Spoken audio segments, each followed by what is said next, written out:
এখন কিন্তু মানুষ শুধু যোগ্যতার বলে এমপি হয় না, অনেক সময় আমরা ট্রল করতে করতেও মানুষকে এমপি বানাচ্ছি, দেখছেন না? আর একটু হলেই তো হয়েছিল কাজ, হয় নাই?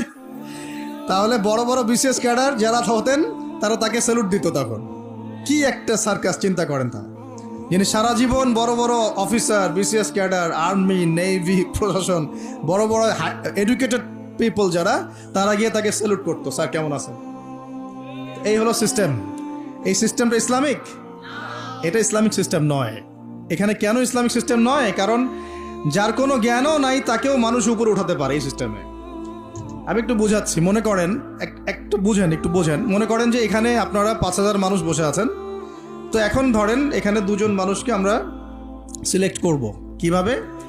যে আমরা সবার রায় নেওয়া শুরু করলাম যে সুদ হালাল না হারাম, সুদ হালাল না হারাম। এখন দেখা গেল এই 5,000 মানুষের মধ্যে প্রায় 4,000 মানুষ বলল যে হ্যাঁ হালাল, হ্যাঁ আমি রাজি, সুদ খেতে আমি রাজি।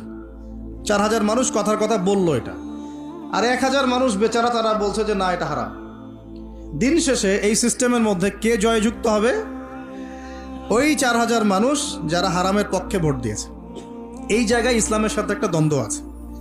কিন্তু যদি এখানে বিজ্ঞরা, সবাই না, শুধু বিজ্ঞ মানুষরা যারা জানে সুদ কি, যারা জানে অর্থনীতি কি, যারা জানে অর্থনৈতিক সিস্টেমগুলো কি কি, অর্থনীতি সম্পর্কে বিজ্ঞ মানুষরা যদি এখানে রায় দিতেন, তাহলে দেখতেন হারাম জয় হতো না, হালাল জয় হতো।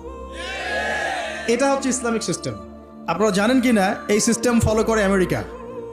এই সিস্টেমকে ফলো করে আমেরিকা, এই সিস্টেম ফলো করে। যাই হোক, ওই দিকের থেকে ঘুরে আসে।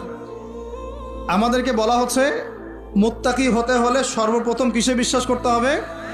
গায়েবে। গায়েবের খবর আল্লাহ ছাড়া কেউ জানে